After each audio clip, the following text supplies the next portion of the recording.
باتوں کا مطلب یہ ہے کہ یہ جتنے بھی ہدایت کے دروازے ہیں یہ اسی ایک دروازے کی شاخیں ہیں، یعنی ہدایت کا دروازہ ایک ہی ہے اور وہ در مصطفیٰ صلی اللہ علیہ وسلم ہے، باقی جتنے بھی ہدایت کے دروازے ہیں وہ اسی در مصطفیٰ کی شاخیں ہیں۔ اس لیے جس کو بھی جو بھی جہاں سے بھی ہدایت ملتی ہے وہ حقیقت میں اس کو مصطفیٰ سے ہدایت ملتی ہے۔ پھر اس کے بعد ارشاد فرماتے ہیں هو الذی خلقکم من طین، پھر اللہ تعالیٰ نے پہلے آسمانوں زمینوں ظلمات نور کو پیدا کرنے اور اس کو بنانے کے بعد انسانوں کو فرمایا کہ تم بھی کبھی سوچو کہ تم کس طرح پیدا ہوئی ہو۔ پھر بندے کی حقیقت بیان کرتے ہوئے اللہ کریم ارشاد فرماتے ہیں والذی خلقکم من طین، کہ وہی رب ذوالجلال ہے جس نے آسمانوں اور زمینوں کو پیدا کیا، ظلمات اور نور کو پیدا کیا، اور یہ وہی رب ذوالجلال ہے جس نے تم کو مٹی سے پیدا کیا، گارے سے پیدا کیا۔ ثم قضى اجلا، پھر ایک وقت معین کیا، یعنی تمہاری پیدائش ابتدا میں مٹی سے ہوئی، پھر دنیا کے اندر تمہاری جو تخلیق کا سلسلہ ہوا اس کے لیے اللہ رب العزت نے ایک وقت مقرر کیا، یعنی ایک زمانے کے اندر سے گزار کے تمہیں انسان کی تخلیق یا انسانی شکل عطا فرمائی۔ ابتدا میں مٹی سے تمہارا وجود پیدا کیا گیا، لیکن اس کو پھر ثم قضى اجلا، پھر اس کو مختلف مراحل، مختلف زمانوں کے مراحل سے گزارنے کے بعد تمہیں تخلیق یعنی انسانی شکل میں پیدا کیا گیا۔ اس پر ایک بہت خوبصورت حدیث پاک میں آپ کے سامنے عرض کرتا ہوں۔ جس چیز پر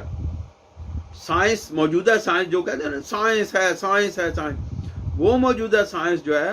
وہ پچھلے 250-300 سال میں جس مقام پہ پہنچی ہے، یعنی 250-300 سال پہلے جس نے تخلیق کے جو مراحل بیان کیے ہیں وہ ہمارے آقا و مولا حضور سید کونین صلی اللہ علیہ وسلم نے آج سے 1400-1500 سال پہلے ارشاد فرما دیے۔ ذرا سماعت فرمائیں، پھر آپ کو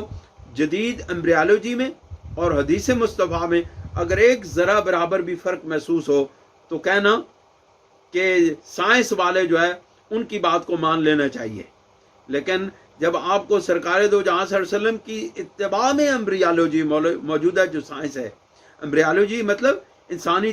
تخلیق کے مختلف مراحل پر کو جو سائنس نے ثابت کیا، ان میں اگر ذرا برابر بھی سرکار دو جہاں صلی اللہ علیہ وسلم کے اتباع سے فرق ہوا تو پھر کہنا کہ یہ ان لوگوں کا کمال ہے، ان لوگوں کا کوئی کمال نہیں ہے، یہ کمال میرے مصطفیٰ کا ہے۔ سماعت فرمائے حدیث پاک، اس کا میں اردو ترجمہ پیش کرتا ہوں۔ حضرت ابن مسعود رضی اللہ تعالیٰ عنہ کا بیان ہے کہ رسول اللہ صلی اللہ علیہ وسلم نے ہم سے فرمایا کہ تم میں سے ہر ایک کا مادہ تخلیق ماں کے پیٹ میں 40 دن تک بصورت نطفہ جمع رکھا جاتا ہے، پھر اتنی ہی مدت پھٹکی کی صورت میں رہتا ہے، پھر اتنی ہی مدت بوٹی کی شکل میں رہتا ہے، پھر اللہ اس کے پاس 4 باتوں کا حکم دے کر فرشتہ کو بھیجتا ہے۔ فرشتہ اس کے اچھے برے عمل، میعاد زندگی، رزق اور بدبخت نیک بخت ہونا لکھتا ہے، پھر اس میں روح پھونکی جاتی ہے۔ پس قسم ہے اس ذات کی جس کے سوا کوئی معبود نہیں کہ تم میں سے کچھ لوگ ساری عمر جنت والوں کے کیسے کام کرتے ہیں، یہاں تک کہ ان کے اور جنت کے درمیان صرف آدھے گز کا فاصلہ رہ جاتا ہے کہ کتاب کا لکھا آگے آتا ہے اور وہ دوزخیوں جیسا عمل کرنا شروع کر دیتا ہے اور دوزخ میں چلے جاتے ہیں، اور کچھ لوگ ساری عمر دوزخیوں کے سے کام کرتے ہیں یہاں تک کہ ان کے اور دوزخ کے درمیان صرف ایک ہاتھ کا فاصلہ رہ جاتا ہے کہ اللہ کی تحریر سامنے آتی ہے اور وہ جنت والوں جیسے عمل کرتے ہیں اور جنت میں چلے جاتے ہیں۔ یہ متفقن علیہ حدیث ہے، اور اس کے اوپر جتنے بھی یعنی مراحل تخلیق کے رحم مادر کے اندر رسول اللہ صلی اللہ علیہ وسلم نے بیان فرمائے ہیں، بعین ہی اسی طرح کے مراحل تخلیق رحم مادر کے اندر آج کی سائنس نے آج سے 200-250 سال پہلے بیان کیے ہیں۔ اس کا یہ مطلب ہے کہ علم مصطفیٰ جو ہے وہ تمام علوم سے بالا تر ہے، اعلیٰ و عرفہ ہے، حقیقی ہے، اس کے اندر ایک ذرہ برابر بھی شک و شبہ کی گنجائش موجود نہیں ہے۔ پھر اللہ فرماتے ہیں اجل مسمن عندہ، اور پھر دوسرا معین وقت خاص اللہ ہی کے پاس ہے، یعنی پھر اس کو موت کے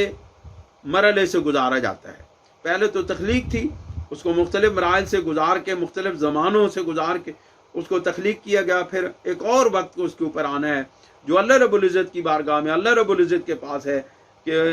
اس کو پھر موت آ جائے گی۔ ثم انتم تمترون، پھر بھی تم شک میں پڑتے ہو،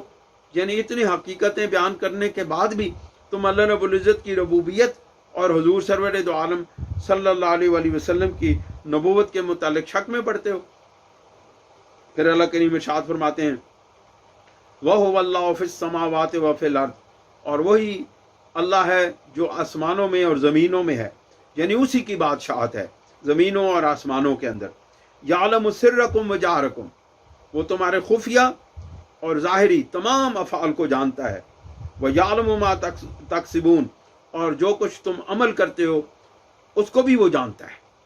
یعنی یہ انسان جس نے تمہیں اتنے مراحل سے پیدا کر کے یہاں تک پہنچایا ہے، تو پھر وہ اتنی عظمتوں کا مالک ہے، اتنی شانوں کا مالک ہے، اتنی قوتوں کا مالک ہے کہ وہ تمہاری ہر بات کو جانتا ہے۔ جو تم چھپا کے کرتے ہو، جو تم ظاہر کرتے ہو، جو تم عمل کرتے ہو، وہ سب اس کو جانتا ہے۔ آپ دیکھیں موجودہ سائنس کے جو ایتھیسٹ ہیں، سائنس پر عمل کرنے والے، سائنس پر یقین کرنے والے، یا ایتھیسٹ کا مطلب لادین، ملحد، ملحدین یہ کہتے ہیں کہ ان میں سے ایک طبقہ، ان کے بھی مختلف فرقے ہیں، ان میں سے ایک فرقہ یہ کہتا ہے کہ اللہ رب العزت، ہم مانتے تو ہیں کہ تخلیق اللہ رب العزت نے کی، زمین و آسمان کی، ہر چیز کی، لیکن اللہ تعالیٰ ان سب چیزوں کو بنا کے فارغ ہو گیا۔ اب نعوذ باللہ من ذالک اس کا ان معاملات کے اندر کوئی عمل دخل نہیں ہے، بس یہ دنیا چل رہی ہے اور چلتی رہے گی، اور ایک جگہ پہ آ کے ختم ہو جائے گی، اور یہ پھر جنت دوزخ نعوذ باللہ من ذالک ان کی نگاہ میں اور کوئی چیز نہیں۔ اللہ تعالیٰ ان کو ہدایت دے، ہم دعا کرتے ہیں، لیکن کتنے جاہل ہیں اور کتنے غلط عقیدے رکھتے ہیں وہ۔